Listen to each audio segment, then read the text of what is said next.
Friends, मैं GST practitioner Renu Sharma आपका स्वागत करती हूँ अपने यूट्यूब चैनल पे जीनियस टैक्स सॉल्यूशन में।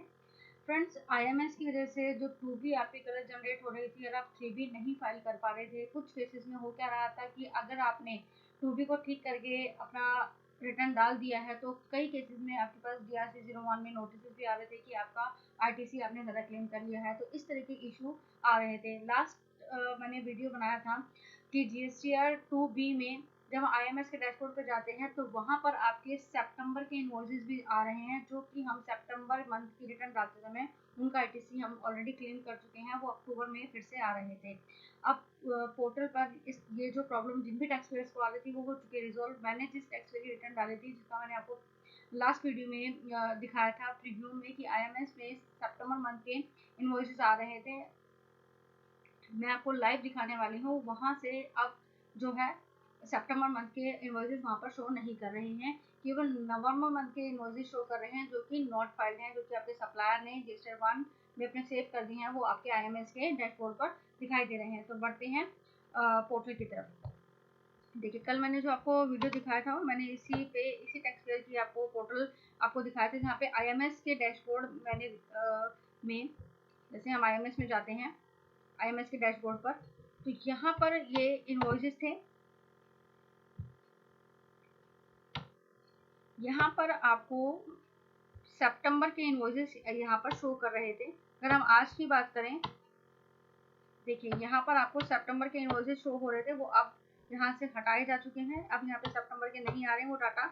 आपका ये प्रॉब्लम आपकी रिजॉल्व हो चुकी है। केवल नवंबर के जो है इनवॉइसेस आपके आईएमएस के डैशबोर्ड पर दिखाई दे रहे हैं, जो कि आपके सप्लायर ने डाल दी हैं। लेकिन अगर आप स्टेटस चेक करेंगे तो नॉट फाइल्ड है।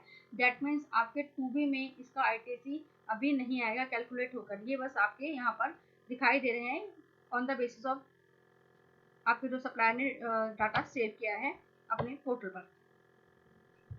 ठीक है, बैक करते हैं। ये प्रॉब्लम तो है रिजॉल्व। यहाँ पर मैंने कुछ बिल्स अपने जो है पेंडिंग में डाले हैं कि अभी शो नहीं, पेंडिंग में डाले हैं। अब आप इसे सेव कर सकते हैं। अब क्वेश्चन कई बार अराइज ये होता है कि क्या आपको सभी इनवॉइसेस पर एक्शन लेने हैं।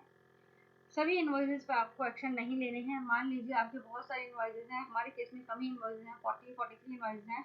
कई केसेस में नंबर ऑफ इनवॉइसेस ज़्यादा भी होते हैं, 500 है, 400 है। तो क्या आपको सभी इनवॉइसेस पर एक्शन लेना है? आपको सभी पे एक्शन नहीं लेना है। आपको सिंपली अपनी रिकंसिलेशन करना है बुक के साथ। आप यहाँ पर आईएमएस को एक्सेल शीट में डाउनलोड कर लीजिए और जो आपको इनवॉइसेस पेंडिंग या रिजेक्ट डालने हैं आप उन्हीं पर एक्शन लीजिए। बाकी आपके मान लिए जाएंगे कि आपने डीम्ड एक्सेप्टेड आपके माने जाएंगे। ये तो हो गई आपकी 2B को जनरेट करने की बात। इस तरीके से आप अपने 2B जनरेट कर सकते हैं। अगर सही कई केसेस में प्रॉब्लम ये आ रही है। एक प्रॉब्लम तो ये थी जो मैंने आपको बताया कि रिजॉल्व हो चुकी है। जो सितंबर के इनवॉइसेस आपके अक्टूबर में आ रहे थे वो नहीं आ रहे हैं। साथ में आप पेंडिंग किसे करना है, किसे रिजेक्ट करना है और क्या सभी आपको एक्सेप्ट करना है, ये आपकी क्वेरी सॉल्व हो गई। सेकेंड क्वेश्चन ये आ रहा था कई केसेस में क्या है 2B जनरेट ही नहीं हो रही है। वो किस केसेस में है जो है जनरेट नहीं हो रही है आपकी। देखिए, जैसे हमारे यहाँ पर अगर हम बात करें क्या प्रॉब्लम आ रही है, टैक्स पेयर को जैसे हम रिटर्न डैशबोर्ड में जाते हैं,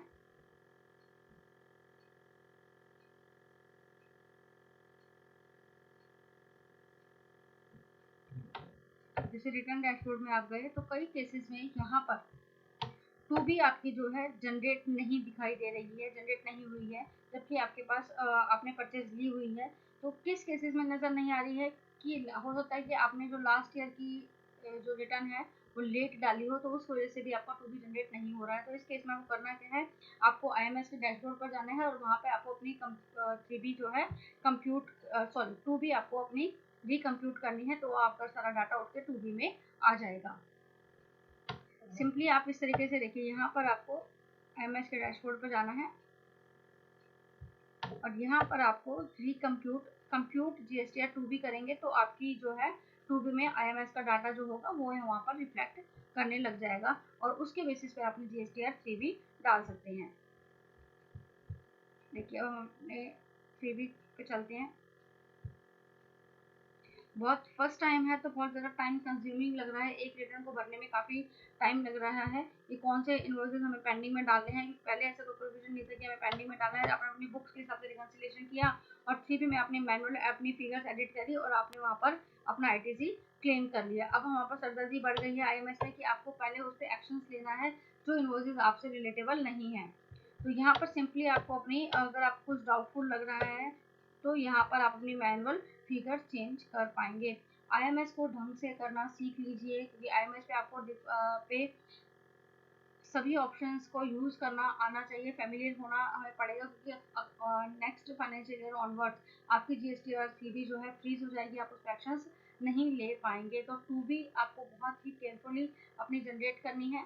और साथ ही इस महीने की जो अक्टूबर मंथ की जो रिटर्न है जीएसटी और सीबी बहुत ही इंपॉर्टेंट रहने वाली है, क्योंकि हमें लास्ट ईयर की जो भी एडजस्टमेंट है वो भी आपको इसी में करनी है। अगर आपको कोई आईटीसी क्लेम करना रह गया था या आपको कोई रिवर्सल है तो वो भी आप यहाँ पर मैनुअली एंटर कर सकते हैं।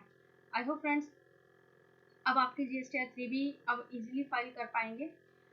ये सारी प्रॉब्लम जो थी आईएमएस को लेके वो रिजॉल्व हो चुकी हैं। Thank you for watching me friends. अगर आपको हमारी वीडियोस अच्छी लगती हैं, वीडियो कंटेंट अच्छा लगता है तो प्लीज़ वीडियो को लाइक कीजिएगा, शेयर कीजिएगा और मेरे चैनल को सब्सक्राइब कीजिएगा, जो कि बिल्कुल फ्री है। Thank you for watching me.